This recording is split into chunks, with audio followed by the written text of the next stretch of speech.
Hello and welcome to the Hunt Down the Freeman Afterthought. Just to kind of update everyone, and boy, that Hunt Down the Freeman was a trip. It's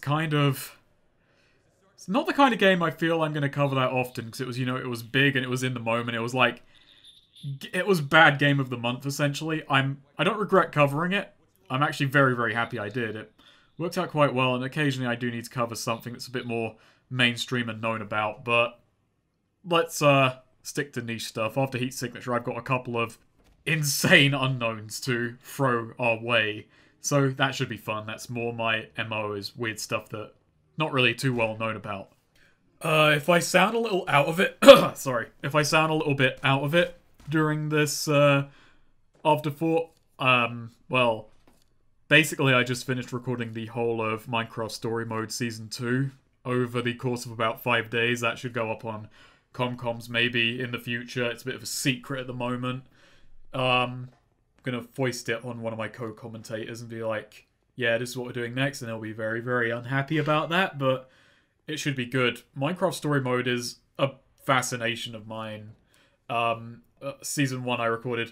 I listened back to it. I sounded very bitter at the time. This one was just a blast to record because it's shit, but it's fascinating shit. And Season 2 is weird. I'm looking forward to that. And over the last week, I got a HTC Vive. I got into VR. I've been watching it tentatively for a couple of years, but I wanted to feel that it had enough safety and future in it to be worth picking up. And I figured it was about time. I came into a well-paying gig. I had the money besides. I was like, yeah, okay, I'm going to treat myself to this. And I adore it. And I do want to cover some VR games, but I'm going to take some time, get more familiar with the system, and then maybe I'll go into it. But for now, this is the Hunt Down the Freeman Afterthought, so let's talk about Hunt Down the Freeman.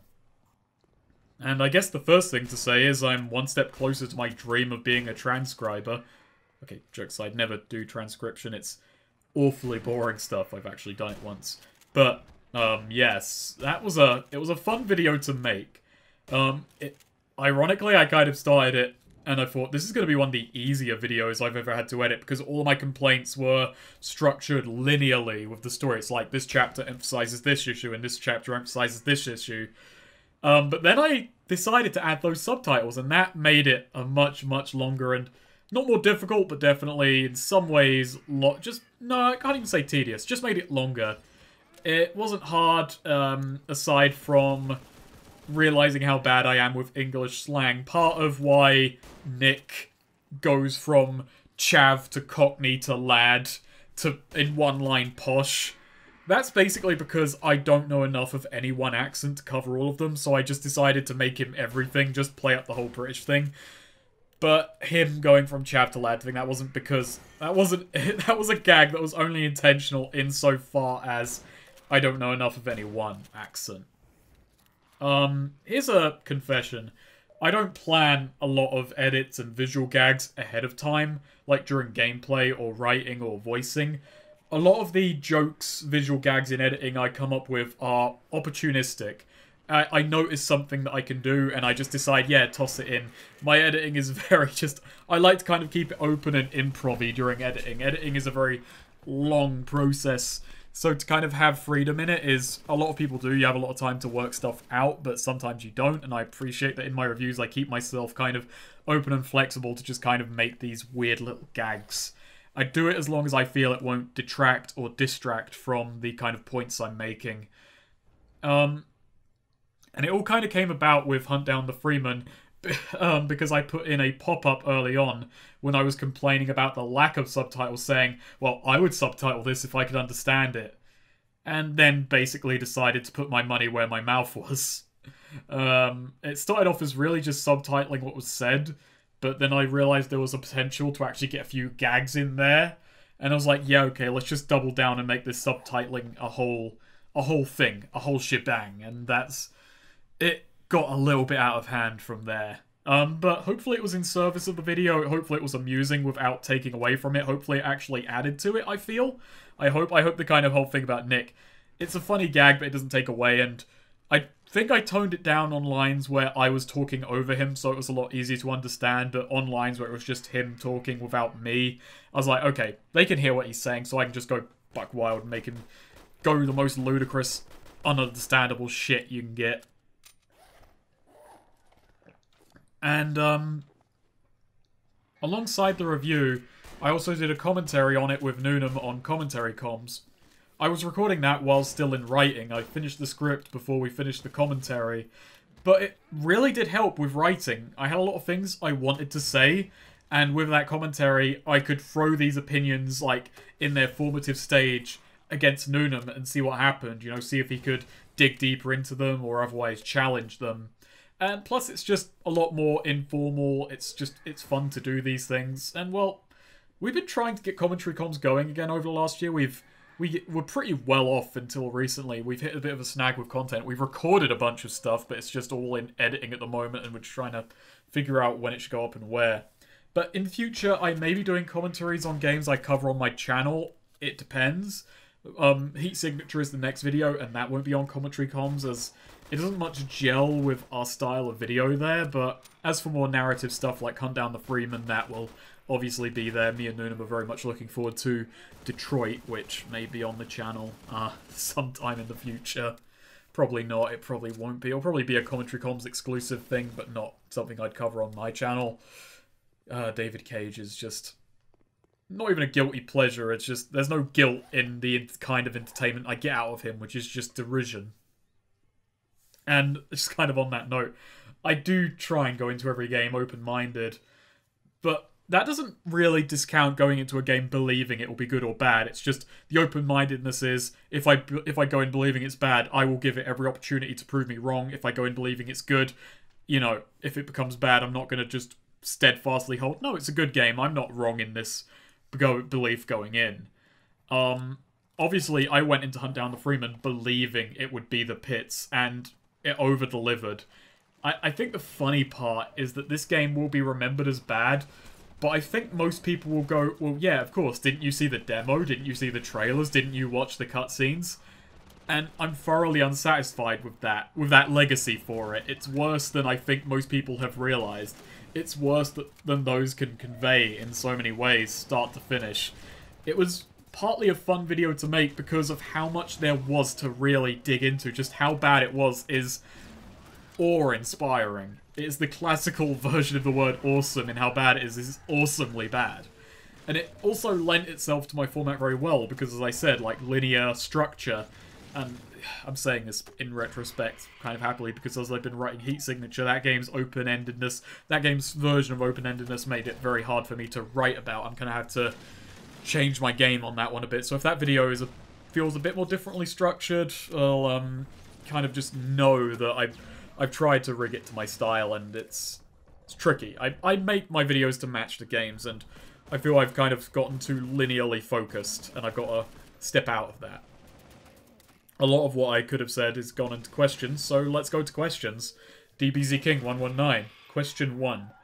Which game do you think is worse, Hunt Down the Freeman or Postal 3? I ask because I consider these to be the worst two games you've reviewed. Hunt Down the Freeman, if only because Postal 3 is shorter and easier to get through. You can at least just assault rifle your way through Postal 3. Both games are terrible, but I would take easy and short terrible over medium length and aggravating. I mean, that said, Sonic 06 is a terrible game, but that game's, you know, an adventure in terribleness, so I have fond memories of playing through that because of how bad it is. I know it's weird to say, I have fond memories with bad games. I'm like, I enjoy bad in that way. It's like, oh, that was a trip. That was a journey. Funnily enough, between Postal 3, though, and Hunt Down the Freeman, Hunt Down the Freeman is the funnier of the two. Postal 3 is just insanely unfunny. I'm combining your second question with a couple of others, which will be answered at the tail end. To those who don't know, I combine similar questions or questions out of a same-ish answer, and I keep them at the end, and that's happened to a couple of categories of question this time, so you'll see your questions answered there. Question 3. If you ever got offered a chance to voice act in a video game, would you take it? Beyond a shadow of a doubt, yes.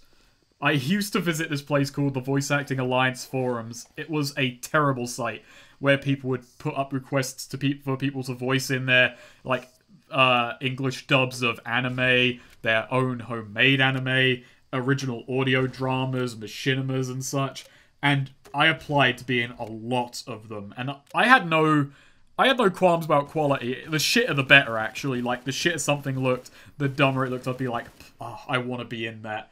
And my reasoning was partly just my own amusement, my own satisfaction of just being in as much crap as possible. But it was also for the idea that if this YouTube stuff ever took off, there would be people watching who would know me, and they'd just go, what the fuck is he doing here? I need to find a new site for this kind of stuff, actually. It's to my shame that I never got into any of them. I would have happily been in Hunt Down the Freeman, just no questions asked, even if, like, I had some sort of prescience and knew this game's going to be shit, this game's going to be terrible, you're going to need to explain this. My explanation would have been, I wanted to. I had to know. I mean, I probably would have turned it down and said, hey, you'll be voicing the G-Man, because then I would know, okay, no. Give me the least I'd ask is give me an original character, because I can't do impersonations. I can impersonate myself, and it wouldn't be very good. Question 4. If this had stayed a Source filmmaker project, would that have made it better? In a sense. I can't quite say in totality, to be honest. Like, assuming the gameplay was cut out and more connective tissue was placed in between to get those cutscenes together, it wouldn't have been good, but there wouldn't have been gameplay to harp on. I mean, let's face it, the acting is bad, the dialogue jumps between bland, ridiculous, and melodramatic, the cinematography is incredibly basic, the editing, the cutting is bad, the casting is obviously all over the place. The best that could be said about it is that it feels earnest. So, I think at best it would have been seen as a harmless, amusingly bad film. I think there is a kind of beauty in that if this had kind of come out as a machinima in 2008, I feel it would have gotten a community of people who genuinely liked it and would have only started seeing cracks in it years down the line. That is the context in which this could have possibly been good. But it also would have been a lot less memorable, I feel. If this had come out as just a machinima film for free, I think it would have been forgotten about within a month. Like, it would have had its moment of everyone just going, wow, that's fascinating that you made this. It's kind of shit, though. And then just walking away. If they asked for money for that film, I feel it would have gotten a degree of infamy like the game did, but not quite as... it's hard to say in that reality whether it would have been as memorably bad, but I don't know. It would have been... Look, let's face it, the fact that gameplay wouldn't have been there would have made it easier to get through, but that's just kind of a given, so it's not even really worth digging into. Skeleton, question 1. What other fan projects have you felt that have done things well? Things like Portal Stories, Mel and stuff. I've got to confess, I haven't played very many, so I'm just going by reputation on this question. It's to my shame I haven't played too many, but Minerva, that got the developer of it a job at Valve. I think I'd be optimistic to say that that's going to happen to anyone from Hunt Down the Freeman. There are some older Half-Life 1 mods, like the Timeline series, which kind of uses the Half-Life opening as a setup for an alternate universe story, which I think is a better angle. I say this partly in setup for the next question, but tying your entire story around the narrative of Half-Life and Half-Life 2 seems like a really bad idea, as there isn't much room to maneuver in there if you try and stay true to Half-Life 1 and 2. And what little room I do see, I don't personally consider that interesting. But Timeline, on the other hand, uses the opening of Half-Life to create this weird, gigantic time travel plot where you fight Nazis, go to an alternate universe Black Mesa, indeed an alternate universe world, and it all loops back around to Half-Life at points. Most of the fan projects we do hear about are complete remakes, not additions, I feel. Like, last year there was another Metroid 2 remake, and that made a lot of waves. I think, wasn't it considered better than the official remake that came out soon afterwards? And these projects all kind of get shit-canned because they talk about it. Like, a few of the smarter ones start as a remake and then they get like, oh, no, you're going to get copyright struck. And they go, okay, we'll take our original concepts and we'll make our own stuff. And that's kind of I feel that's a beautiful thing, really. It's just, that is a really nice way to kind of start making a game. It's like, it starts as a set up something else, and you realize, wait, we have our own ideas and mechanics, and it morphs and mutates into their own thing. But actually, genuinely, you're on the Discord. Send me some fan games so I can, like, you know, teach myself for this question, because I can't name many. This isn't to say, obviously, so just kind of with what I just said, this isn't to say they don't exist, just that I have to call ignorance on this one. Question 2. If you were given the original premise of the story and had to write it, how would your vision play out? Okay, so the premise of a man, just to kind of outline the premise, the premise is, it's a man who is wronged by Freeman or attacked by Freeman and goes out for revenge against him, originating in the Black Mesa incident.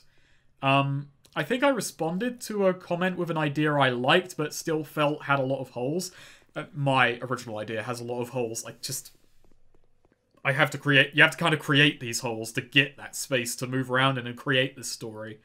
In that during the 7-hour war incident, Mitchell instead is tasked by the G-Man in taking actions that end up aiding the Combine and ultimately win him and the few troops with him, like people like Adam, Nick, and such. They end up getting placed amongst the Combine ranks. They end up in civil protection as some kind of human branch. Like, they're not really mutated. I'd insert some ideas of one of the members of Mitchell's crew being inside men for the rebels at this stage, so there's still a traitor in the party, and we'll keep it as Adam. So Adam is giving out Combine troop movements, telling the rebels where supplies are kept. Meanwhile, Mitchell isn't aware of this. He's just doing his job and biding his time, waiting for Freeman to come back into the picture. And when Freeman arrives, he goes off after him. The Combine probably sent him off to do so, or, he just decides to go rogue because, he's bound his time. Adam gets found out as a mole, and Mitchell is pegged as a co-conspirator. There's something to drive the Combine to turn on Mitchell, but the rebels are also fighting Mitchell. He's entirely on his own, hunted by both, but he's chasing after Freeman while everyone else is gunning after him. I think the problem, there's just holes no matter what you do. There's you could poke a million holes in that story. It's why would they allow this? Why is this going on? Why would Adam be leaking things? Why does it have to be a betrayal? It's just, you get my point. It's I've thought about this question a lot more than most other questions. And it's no matter what story I come up with for this, I'm not satisfied. My uninfluenced idea, starting from the top, and I still think this is a bad one. But this is it plays a bit more into the edginess of it, just to kind of make it more amusing, I feel, but even then, I think this one is more entertaining and less waffling. So, we still open on Mitchell's sad childhood, but we insert a little bit more about his time in the army. We have him bonding with other people in Heku. Yes, Heku, because I ain't spelling out H-E-C-U. Fuck that noise.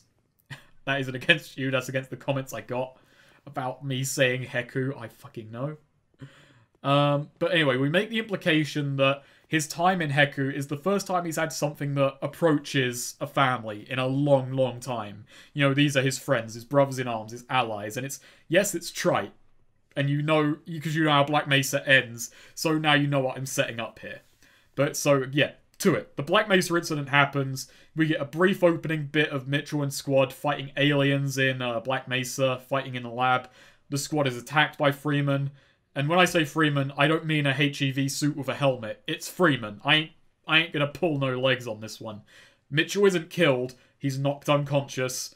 And we actually get a cutscene of Freeman tearing through his squad, just absolutely annihilating them. He comes off as a monster because he's fighting for his life. So he just tears through them and moves on. But Mitchell is left unconscious just by luck of the draw. Mitchell comes through sometime later. And we get to see him being sad about the death of his allies, and then he decides, okay, I've got to escape from Black Mesa. Or at least, if not that, then he immediately goes, where did that Freeman go? And he starts tearing through Black Mesa after him. And this will probably be a very short segment, but just as the facility is about to get blown up, Mitchell is taken away by a group of Vortigaunts. As of this moment, still under the thrall of the Nihilanth. I don't even know how to pronounce that. Nihilanth? Just whatever. And yes, I've already fucked canon by doing this, so let's keep going. Anyway, he's told by them that Gordon has disappeared, and until he resurfaces, he cannot be hunted. So Mitchell's kept in stasis, and when the events of Half-Life 2 roll around, he's dumped back into the world to carry out his revenge. As for why those Vortigaunts are still on his side, could say that they just kind of put him in stasis and forgot about him. Like, when the Thrall ended, they were just, like, kind of forgot about him, so he's just an entirely forgotten about rogue element. He is a wrench in the plans of G-Man and everyone else involved at this point. Like, no one knows. He's a non-entity. So Mitchell's back in the world. He's confused by the state of things, but that takes backseat to the fact that the death of his friends is basically still fresh in his mind. Like, to him, that happened earlier today. The plot from this point onwards would be an alternate universe take on Half-Life 2, and I would establish this early on, that this isn't going to be the same story. Things are going to shift around and change. So it opens around the time of Red Letter Day, Gordon's teleportation fails, and he starts heading through the canals. Mitchell turns up just a moment too late at Kleiner's lab and interrogates Kleiner. Once he gives in and tells Mitchell he's headed to Black Mesa East, Mitchell kills him. Barney catches him in the act and attacks, and the gunfire draws civil protection to the lab. This would be a cutscene, it wouldn't be in gameplay. There'd be a kind of brief gunfight between Barney and Mitchell. The CP turn up. Barney escapes, but obviously they've seen his face, they know he's a mole, so they're kind of wary. They think, okay, there's someone in our ranks who's a spy. And now the CP is also onto Mitchell. Like, they attack him as he flees, because he's not a civilian. He's, obviously, he's a rogue element. And the rest of this game would kind of follow this structure. I feel that Hunt Down the Freeman got a little bit less shit in the final act. It was still terrible in its own ways, but it was less broken when it was like reimaginings of Half-Life 2 chapters. So essentially, Mitchell would be on a similar path to Freeman, but he would be adjacent. Like, Gordon's going through the canals, Mitchell's following the canals by the street side. So there's less Combine because, the Combine are always just one step ahead trying to keep up on Freeman, or trying to ambush Freeman. Meanwhile, Mitchell is just kind of a step behind every case. And then, when it gets to the rivers, we maybe have a vehicular section, but following alongside the rivers, and eventually he has to drop down into them to get into Black Mesa East. He's there as Black Mesa East is attacked, but, he's not on either side, so he's just trying to tear through both to go after Freeman.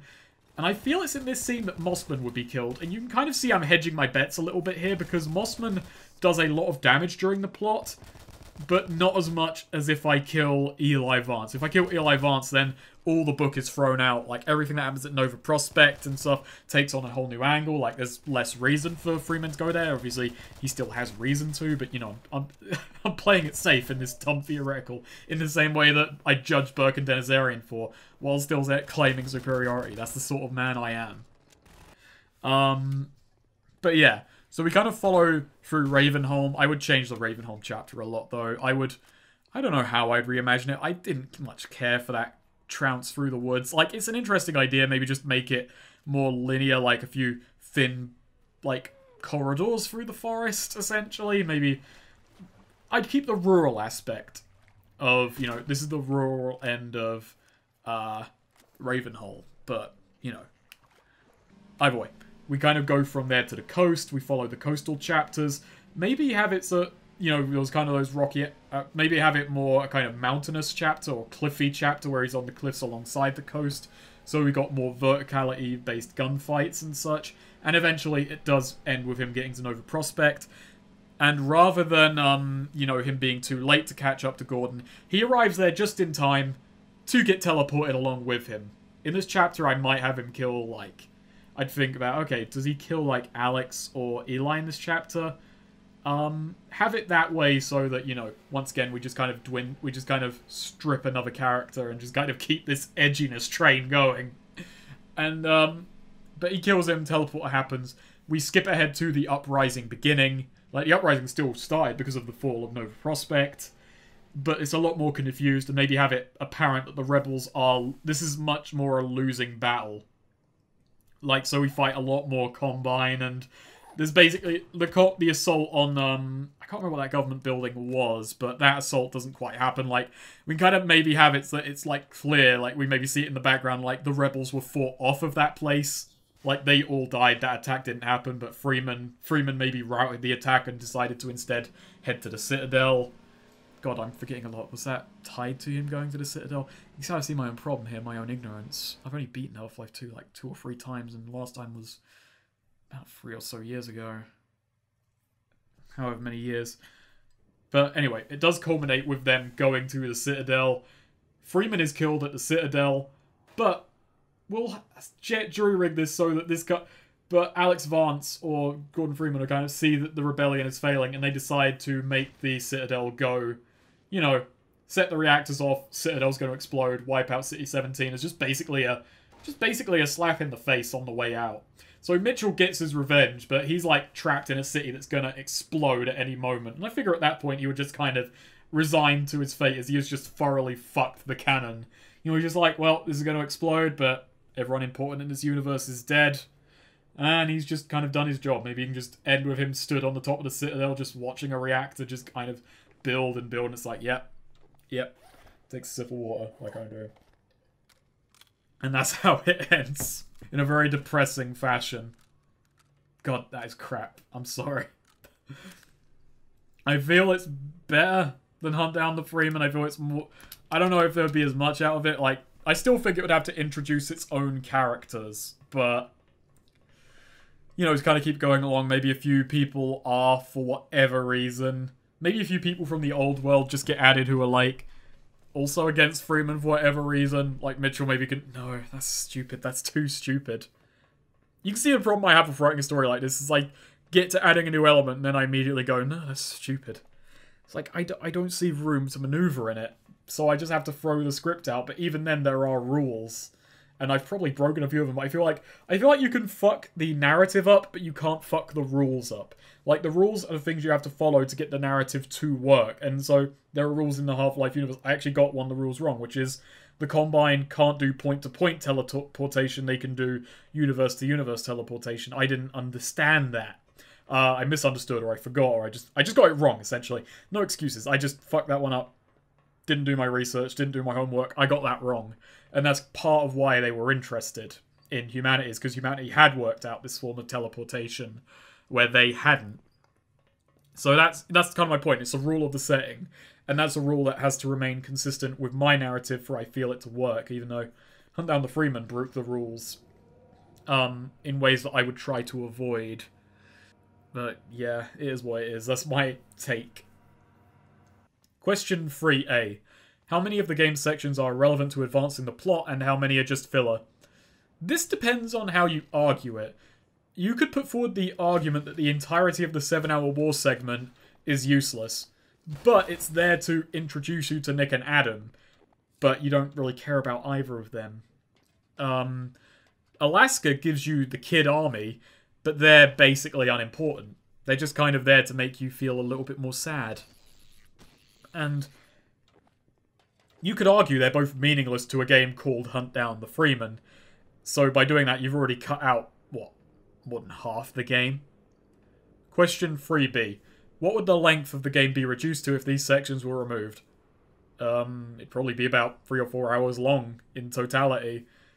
I gotta say, in my mental take on the story, I feel it would actually be about 6 or 7, you know, but it'd all be taking place alongside Half-Life 2 time. And the opening segment in Half-Life time.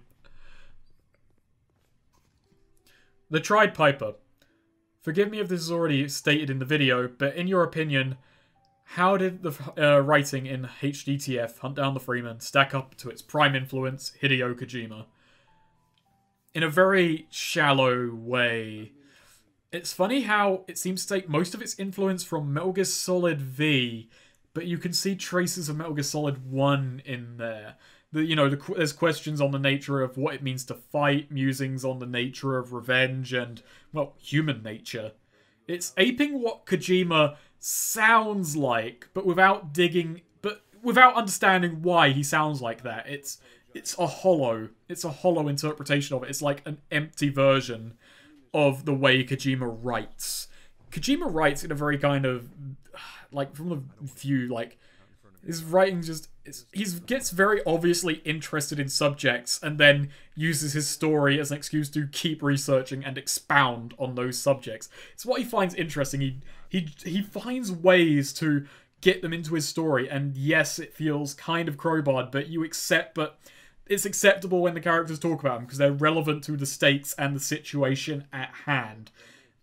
And for all you can say about Kojima's writing, which can be clunky, overly long, and at times really dry, but Kojima always has an angle. He has things that he wants to say by the end of it. He has real-world themes. Well, he has themes at all. He actually cares about and understands his characters, and he uses those characters he uses those themes and the characters to reflect upon each other.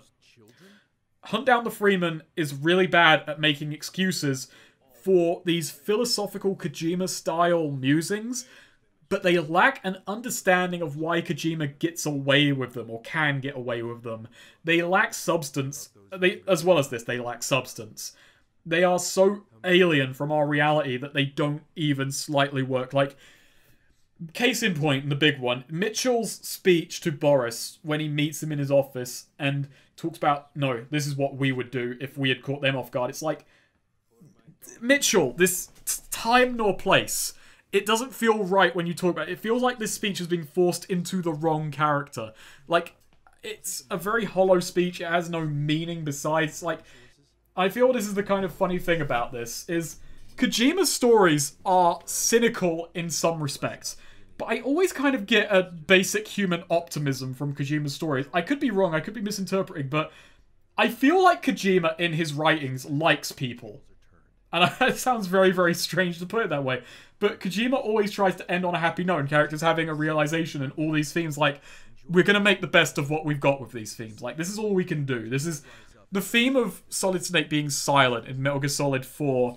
Kojima explained why Solid Snake said so little as, like, because the theme of Metal Gear Solid 4 is sense. And I think Metal Gear Solid 4 handles that theme very clunkily and very poorly. But Kojima explains it as Snake doesn't say very much because he wants to lead by action rather than what he says. Because sense isn't a thing you can pass on to another person. It's entirely your own interpretation and understanding and sight and view of the world. And Metal Gear Solid 4 is thoroughly depressing, but Snake weathers on and fights because it's what he does, and he ends up fighting for what he feels is right in the end, even though he's going to die. He has no personal stake in what goes on beyond this, but it's what he always did. It's what he always does. He always rights wrongs in the end. He rejects being a hero, but always does the right thing. And I feel like even with characters who are darker than most, like, obviously Volgin sides. Volgin is I love Volgin, but he's a dumb fucking villain. But I've gone too long, and I feel like I'm not a smart enough person to thoroughly dig into why I feel this way. So I'm just gonna say this: they feel hollow because I don't even think in Hunt Down the Freeman they're written from cynicism. I think they feel like they're written from an angle of trying to sound cool and deep. Entirely shallow reasoning. I don't think Birkin Denizarian is a cynic who hates human beings and was like, we would do all these evil things if we could. I don't, like, maybe he does believe that because he put it in his game and, you know, the game can reflect on the person who wrote it, like any text can reflect on the person who wrote it, but it feels hollow. I don't know. Whereas Kojima's writing feels sad, but at the same time uplifting and optimistic to me. Like, it feels like people are, even in the darkest of times, trying to fight for what they feel is right, is the kind of the takeaway of Metal Gear Solid for me. And good triumphs and all that, you know? Yeah, I think I went too much. And just to kind of wrap this up, just kind of put it very simply, Metal Gear Solid writing in the Half-Life universe are two flavors that just don't go together. I hope I didn't sound way too pretentious there and like I was up my own arse. I just, you know, that's just kind of how I feel. And also I went very off script answering that. So, yeah. Akira Fujita, of all the bad games, is HDTF the worst, both in terms of gameplay and story? No, not really. There have definitely been worse out there. I said this was the worst experience I've had, and this is probably the worst game I've made a video on. But in all games, definitely not. Like, I haven't gotten around to Superman 64. I probably will never play Superman 64. I realize this isn't why people play Superman 64, but it's because I don't care about Superman. I find him a boring hero, so I don't even care. That's a very strange reason, but that's kind of what's kept me away from it. But anyway, I'm pretty sure I'd care less about it, for instance. I'm pretty sure I'd have a worse time with that. In terms of story, I got more annoyed at Dead Rising 4's story, but I feel that's also a case of that game was made officially by the company, so it's an addition to a story that already exists, and it has a mark upon it that says, yeah, this can affect games going forward. Like, here's the thing. I said it in, in Dead Rising 4's Afterthought, but I've accepted that when Dead Rising 5 comes out, even if they take all criticism on board, it's not going to be the Dead Rising I like anymore, and I've accepted that. Like, Dead Rising 3 was kind of a sign that this series has moved away from what I liked in it. It's not that anymore. Dead Rising 1 and 2 still exist. That's fine. But while Dead Rising 4 is here, it really pissed me off. So, there you go. If Dead Rising 5 comes out and I make a video on it, I'm probably going to be less annoyed and angry in that video just because Dead Rising 4 already happened, so I can just, I know what it's going to be, essentially. But anyway, Hunt Down the Freeman is less offensive since it bows to canon in such a way that it denies itself any right to exist. Whereas Dead Rising 4 has completely unfounded confidence and continues a series that by all rights closed the book on itself in the previous game. Right to hell, I needed 2 copies of that game to beat, but I can still consider it a more worthwhile experience than Hunt Down the Freeman, since, even if it's a bad story, you're still getting a new story out of it. Cliched and trite as all fuck, but a new story. And that story's amusingly bad. Same is true for Sonic 06 as well. I said it earlier on, but I had fun playing through Sonic 06, because Sonic 06 is a journey. I've got to rewatch the PokeCaptain LP of it at some point. It's just fond memories of that game and me playing through that game, and oh my god, if I could get friends together to just sit down with me, I would play through Sonic 06 again just to share it, just to kind of share that experience. Here's the thing, even Sonic 06 has legitimate defenders. Like, one of my best friends is one. So, there we go. Army Ball. Have you ever had as many problems to complete a game and resorted to cheating as often as in HDTF? Not in my memory. It could be considered cheating, but there are several games I've emulated where I leaned on save states a lot. That's, in a sense, cheating, but that was more just kind of using them in the sense that save states are meant to be used for.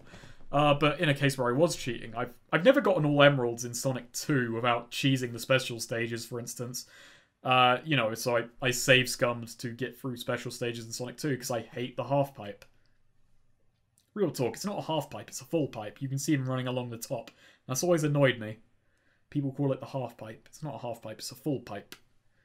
And the way I completed Survivalist, while I did it with the in-game save function, you could see that as thoroughly underhanded. Like, I save scummed forts and took no one with me. I basically just played it in a really bitchy fashion, and when Survivalist 2 comes out, you can bet I'm going to do the same thing, if the AI has not been improved. Boiling Point, I needed to cheat on that to clear the final room, but that wasn't required. I mean, it was required in my case because I suck, and because I put myself in a bad situation, but if I had left, prepped, and came back, I maybe could have tackled it, but not in the situation I was in. Cheating was the faster and more enjoyable outcome. I think what is fascinating about Hunt Down the Freeman is seeing other videos on it and seeing where others felt the need to cheat. Perhaps it's possible that if you are one lucky fucker, you could beat Hunt Down the Freeman without a single cheat, but I genuinely feel you'd have a worse time doing so. Jonathan Gutierrez. For Hunting Down the Freeman, I have several questions. Question 2. Yeah, one of them was combined, I apologise. Could this have worked better as a mod rather than a commercial product? At least if it was a mod, it could have had some proper community feedback, in my opinion. It would have had a better reception just by virtue of being free. People like freer things more than they like paid things, but even then, the behind-the-scenes stuff just would have tainted it. It would have poisoned the well. It being commercial or free doesn't change the second half of your question, though, about community feedback. They ran a demo, which likely had some effect. The demo was far edgier, and it had elements not in the final product. So, feedback at some point had to have been taken on board, but not all of the right lessons were learned. It's cruel to put it this way, but the only reason that Hunt Down the Freeman will be in any way remembered and talked about is because they had the audacity to ask for money. If it was free, it would have been joked about and you know, derided and forgotten about much faster. I'm actually gonna... Alright, I'm gonna play devil's advocate with myself on that statement. More people would have played it, at least, and it maybe would have spread further, but I still feel the fire would have died out a lot faster. Anyway, back to my main argument. Them asking for money put fuel on a fire. But it also meant less people would play it for themselves. So the negative reception and barely any time on the front page of the store meant most people would know the game from its reputation created from, you know, critics. And this is, I'm talking about online non-professional critics. Like, how many major news outlets gave it, like, a review? Like, you know, did IGN give this? Sorry. Not that I'm saying IGN is a reputable source, of course. No.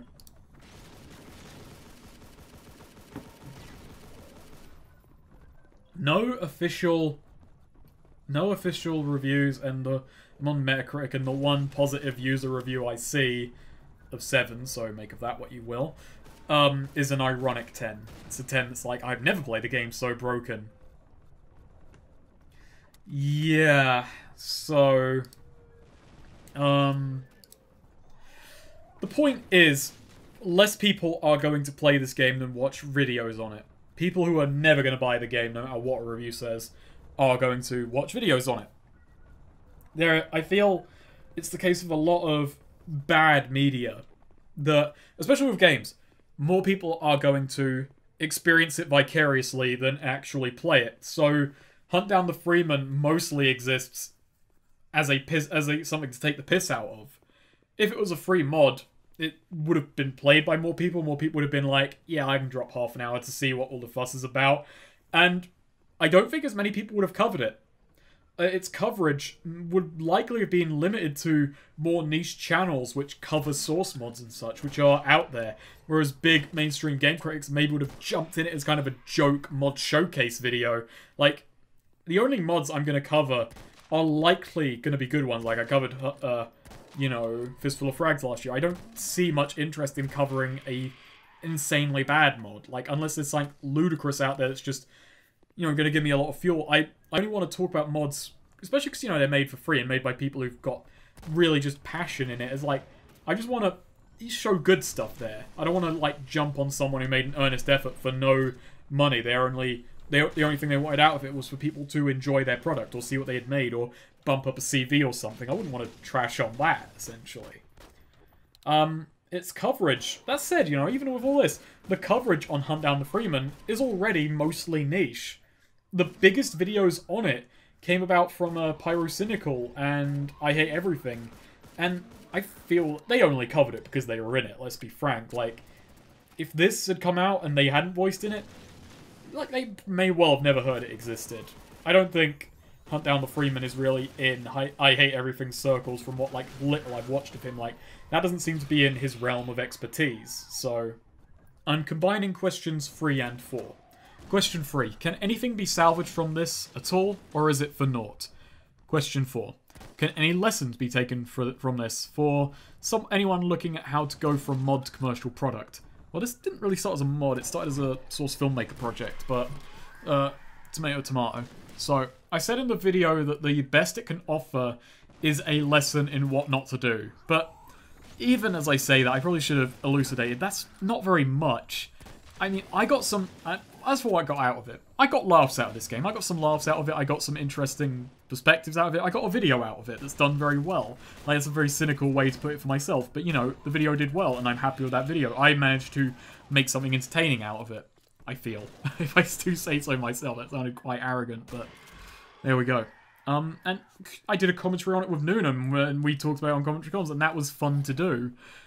People take away what they want from things. I hate people saying that something is so crap as to be useless or meaningless. That's an entirely personal standpoint, even when it's placed alongside complete garbage, as I feel Hunt Down the Freeman is, and I think no one's going to contest that point of view.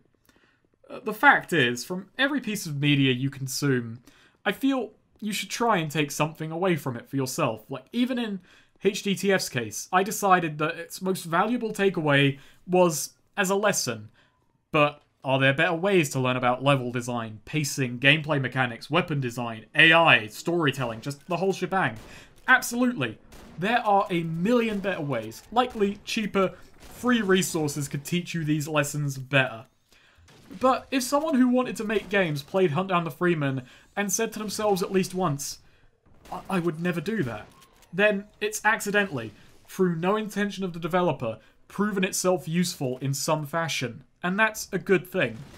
It's not props to the Hunt Down the Freeman team that would ever happen. It's just useful. Like, try and learn a little bit of something from, you know, everything you watch. It's a fun thing to do. It's just a way to kind of make every bit of media useful to yourself while still being the entertainment it needs to be. Question 5. Will this game potentially make people more weary of mods becoming full commercial products? Example being Insurgency, but that one did it well, and could hurt future projects that had that intent of doing so. That had been intent on doing so. Sorry, I'm just jumping over my words today. I don't think any more than usual. People are smart enough to make case-by-case bases on these things, I feel. Your example of Insurgency. I own Insurgency. I had fun playing it with friends. And, contrary point, I'm an idiot and I bought the commercial release of Ace of Spades.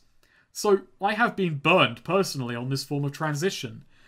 But, on the other hand, if Underhill Chapter 2 comes out and it costs money, but it looks half as good as Underhill Chapter 1, I'd put money down on it. It depends on the individual quality of the product.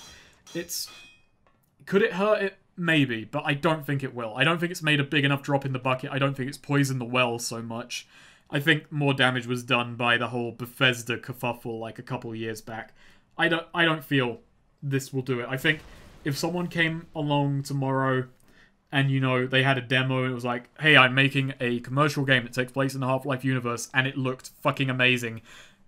And, you know, there was a demo out that was like, oh no, this guy's got some interesting ideas, this level design's good, this is an interesting take, it's a better take than that fucker DeSnaker could come up with, then, you know, I think that would sell. I think that would do fine. I think it would survive.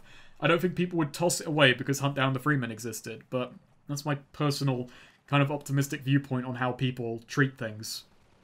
It's fair to say that when you ask for money, people expect you to up your game, like literally in this case, but that's just the way of it. But I don't believe this is going to harm mods turning into games, since it comes down to individual cases. If there was a paid version of Fistful of Frags, I feel I would put money down on it. I hesitated for a second. I was like, in this example, is there more content or is it the same thing? Because that's the tricky part of what I'm saying. But I think the people who made, you know, Fistful of Frags deserve money for the hours of entertainment I got out of that product. Question 6. Will it convince Valve to finally do something about making a Half-Life game or push them further into the Steam-only mindset? And I've got to jump from optimism to cynicism. I apologise. Just on the first point, no, I'm sorry, but no, I really doubt it. I've seen, like, more than a handful of comments on the main video with people theory crafting that, you know, Hunt Down the Freeman is some genius move to force Valve's hand into caring about quality or making a Half-Life game to defend their IP. But that is just too optimistic to me. It's just simply inconceivable that that would be their intention. And even if it wasn't their intention, it wouldn't, you know, no matter what, intentional or no, I just don't think it would make Valve do anything. It just, no, it's not going to make a drop. Like, Valve's handling on the matter was just pop it up on the storefront. It was on the front of the page for, like, what, an hour? And then it just disappeared. And, like, the only people who are going to find it are freaks like me. That's it. And as for the other thing, Valve will do what it wants. They are in a position to never care about Half-Life again. They have no business obligation to make Episode 3 or Half-Life 3. Only an artistic obligation. That's it. They just, from a business standpoint, they're not going to lose if they don't make Episode 3. Like, I don't even believe that in the office there's an in case of emergency break glass with a copy of Half-Life Episode 3 behind it. I just don't feel that's the case. And from what we've heard about the work climate at Valve, it just seems glacial that anything like that would be done. Like, there'd maybe be one table in the office who are a bit worried before someone walks over and bullies them. I don't, as for the second thing about pushing them further into Steam-only mindset, I don't think it will push them at all. As I just mentioned, this is a blip on the radar to them. Bigger controversies have done nothing. This is equivalent to a man who has turned up to a fire that is already burned out, and all he's got is a couple of bits of dried twigs for kindling. It's not going to get anything going. That fire burned out a lot, and when it burned, it was a lot brighter than what this guy brought. 7. Joke question. Will Thug from Kingpin... sorry, I am so sorry. 7. Joke question. Will Thug from Kingpin make a better edgy protagonist than Mitchell? Or whatever his name was. Yes and no. Yes in that he'd be better at Mitchell's job. No in that he would have killed Adam back in Black Mesa and there would be no story to go on. DBZ King, Meme Queen, Jonathan Gutierrez. 2. Do you think there was potential for something good here if more time and care was put into it, or is the story so bad that it couldn't be salvaged? If anyone knew what was actually going on and communication was perfect, would the game have a realistic chance of being good, or was it screwed from the start? Was this project essentially doomed from the on-go? It's frankly impossible for me to answer most of what is core to these questions. Was this salvageable? I'd like to say yes, because I find it in poor taste to shut down an idea before it can be explored. I can't find a good angle to make a revenge plot against Freeman good, but who's to say that someone else couldn't? It's my perspective that this isn't a good angle for a story. And the two ideas I put forward earlier for a retelling of this premise, I don't even consider that good. Just the best that I can come out with. Like, I called them shit myself, but this isn't like the cowardly, these are shit, haha, let's laugh at them. These are bad, but this is the best I could honestly do, coming up with these ideas. With perfect communication, I think this game would have been less aggravating in places, but what you've got to remember is that Birkin was still the one that everything had to go through. Birkin Denizarian, everything had to get his okay. So even if his communication was good, his standards of quality were not. He might have given a clearer idea of what he wanted, and maybe things would have gotten along faster. And maybe better performances would have been gotten out of less confused actors. But he was still the man who all things had to go through. And you've seen what's in the final game. He had shit standards, absurd laziness, probably both. To say it's doomed from the get-go, I feel it's a bit too much, but in the hands of the director it just had poor odds. Unless by some miracle that everything made for it, with basically nil instruction, turned up good, these are the only odds I can bet on it being good, and those are not good odds to bank on. The Tried Piper and Akira Fujita.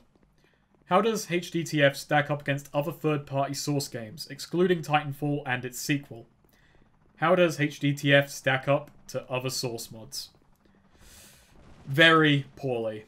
I'm not sure why Titanfall's excluded. It is by all accounts a good game. A lot of people love to. I own it but have yet to play it much. The first Source game I played was Vampire the Masquerade. It's funny that I didn't even know it was Source until years later. And it's, considering how much people love that game, it's funny that I very rarely bring up, oh yeah, I played that, it's a good game. I never beat it, I played it unpatched many years ago. I had a disc copy of it that I bought from a second-hand shop, but it was a first-hand copy in a second-hand shop, and I didn't even know it was Source. I think I got it in, I think it was 2004. I think I owned it before I owned Half-Life 2. Sorry, I have to Google things again to see if I'm going mad. Bloodlines. Yeah, it came out in 2004. It came out in November. Sorry, I'm gaslighting myself right now. Because I remember owning it before Half-Life 2, but I got Half-Life 2 on release day and it came out 5 days later in... No, it came out 3 days later in Europe. I couldn't have done that. Fact check myself into oblivion. No, never mind. The first Source game I played was Half-Life 2. The second was Vampire. Or it could have been Counter-Strike, Source now. I don't know. When did that come out? Anyway, the point is, I played Vampire the Masquerade Bloodlines in like 2004. So there we go. That's the point of what I'm saying. With less distractions. I'm a fucking mess today. And that's a good game. People fucking love Vampire the Masquerade. I gotta patch that shit and play it myself properly. And then we got, like, more cult stuff. Divine Cybermancy. That's a good game. And it's a lot more ambitious with Source. You know, it's got RPG mechanics, shop mechanics, research. It's got an original setting and story. It's an inspired setting, but it's, you know, still its own thing. It's based on a tabletop campaign. But yeah, you know, it stacks up badly when you look at these two. And then I've already mentioned it, Fistful of Frags and Underhell. These are free mods. They're recognizably Source, but it changes up the movement and shooting mechanics. But they also, you know, match together their shooting and moving mechanics. And Underhell has more story elements. You know, it introduces a kind of Easter egg hunt. Easter egg hunt feels like the wrong word for what you're doing. You're going through your character's house, your wife died, and you're just kind of finding stuff that tells you the mystery, and it's got horror elements. Underhell is a deeply unsettling game. I'm gonna confess, I'm a big wimp when it comes to horror, and I got through Underhell pretty much fine, but it has some moments I was like, oh, that's genuinely creepy. It's a very, very good chapter 1 of what should be more chapters, but that's never gonna happen. I feel, God, cynicism just poked its ugly head there without me even thinking about it for a second, but yeah. Hunt Down the Freeman is a shit game. It just so happens to be a shit game on Source. And that's pretty much the beginning and end of it. These are getting longer and longer. It's like, I feel I've let myself... I go off script more, and no one said if they like it or dislike it. I don't think. But I'm trying to be a bit more easygoing off script, I suppose. Just speak and see what comes to mind. I'm trying to learn to... yeah, be a bit more off the cuff. I'm probably very bad at it. But, I hope you enjoyed this video. I should state this. It's just a thing. If you didn't ask questions for this one, but you come up with a question a month from now, just post a comment on this video. I'll answer it in text form. Like, I don't do this and then books closed forever. You can never... I'm never thinking about it again. Like, if you have questions, just ask away. I'm always about. So yeah, next up is Heat Signature, a game I'm having a lot of trouble writing about. I'm worried that it might be end up being one of my shorter videos, just from, like, I have stuff to talk about, but not a great deal. Please bide with me on this one. I promise the video will come out and will exist, but I'm having trouble writing it at this moment. I have this trouble with every intro. I just got to break through.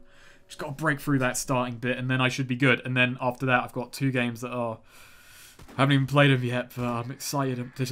They're so unknown that I'm such a prick. That's like, no one's heard about them. Oh, I get to be the one. It's like, that's my reasoning right now. So, yeah, look forward to that. Thank you, and I'll see you next time.